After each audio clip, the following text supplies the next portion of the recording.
Your priest has a spell that locates dead members. For instance, if your entire party dies, your second party that has to go search for them can use this spell to look for the other party and bring them back to life. But you also have this option in the command menu, so what, you can use this for free anytime, so it doesn't matter? What's the point of giving him a spell if anybody can use it on the menu screen? Then you have a set timer option, which I guess is the text speed. Also, you can switch between any of the 3 games at any time, which is kind of strange. I mean, would you just love to play the first game, say, to the second level, and then all of a sudden start deciding to play the third game? And it's not like the games are different enough that you're going to notice any difference. Alright, let's continue with the walkthrough. Go to where you destroyed the shield, and use the master key on the door with 4 keyholes, and then fight the sword.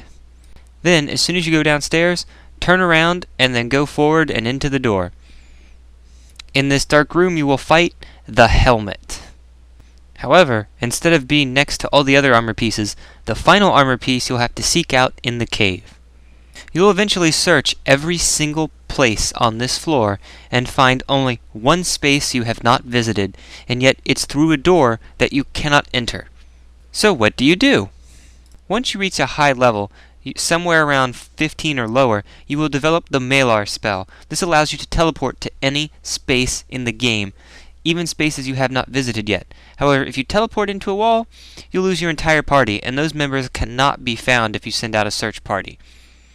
So, simply use your Malar Spell and teleport in front of the door, and then you will instantly fight the 5th and final armor, the Gauntlets. The best part about the Gauntlet is the magic power that it gives you. You can cast Tilt-A-Wat on every enemy on the screen.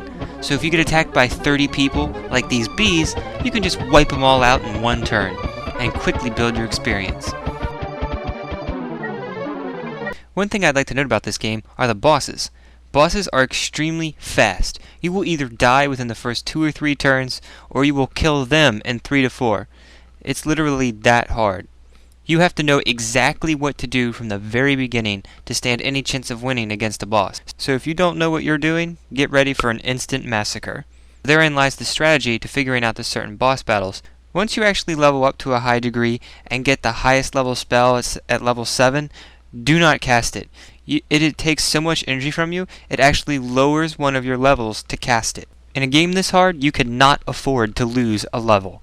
When you go to the final floor, the 6th floor, you will see that your map spell does not work at all. Well, you can get around this by using a little cheat.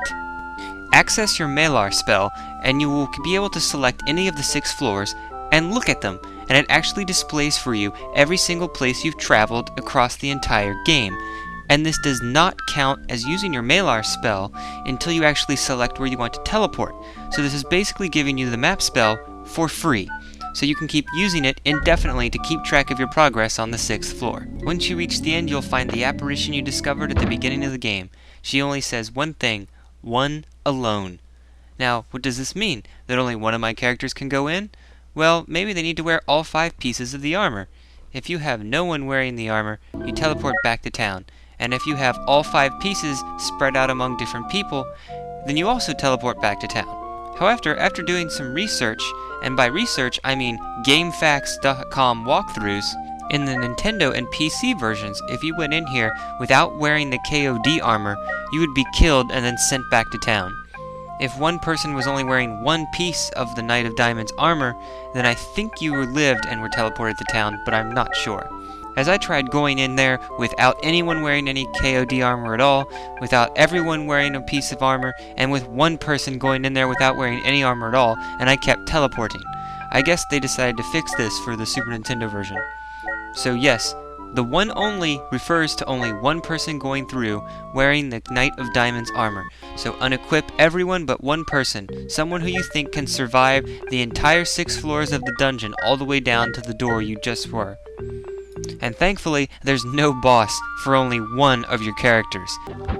She'll give you the Staff of Nilda, and you quickly take it to the top floor without getting killed, and you'll win the game. You've now defeated all 3 Wizardry games for the Nintendo Entertainment System that were remade on the Super Nintendo. As someone who's played multiple role-playing games, I know that this is the hardest game I have ever played. Harder than Breath of Fire, harder than Lufia, Final Fantasy doesn't even come close to this game in terms of challenge. Final Fantasy might have some challenging bosses, but Wizardry is challenging all the time. After I finish this game, I just need to blow off some steam and not think, and so I played Mighty Morphin Power Rangers. This game is actually pretty fun, and I'd recommend you play it if you have an hour or two to kill. Alright, one final thing before I end this. I just have to show you one thing I have never seen on a Super Nintendo game before. Can you guess what it is? It's a naked, pixelated woman. Yes, this has got to be the only time I've ever seen a naked woman in a Super Nintendo game. If you guys think you've seen others, feel free to post a video response to this. If this had been released in America, this character would not have made it over, and they would definitely have been recolored and given more textures to make it look like they were wearing clothing.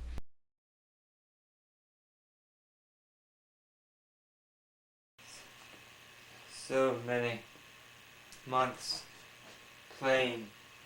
No, please.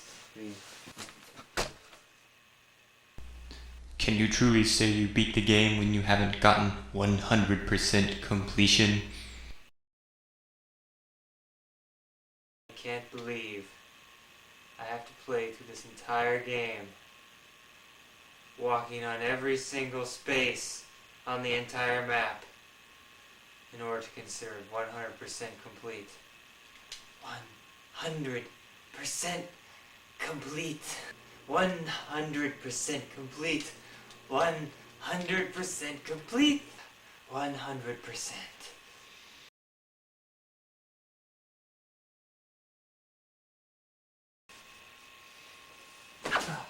Finally sleep for the first time in months.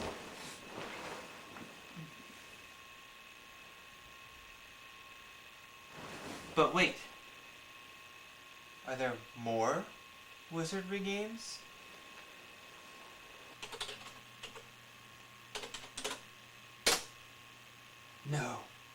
No. There are 3 games. 3 for the Super Nintendo. Oh, thank God. They were never translated into English. I don't know Japanese. There's no way I can play this game. I am finally free. Holy sh... Oh no. No. Motherfucker.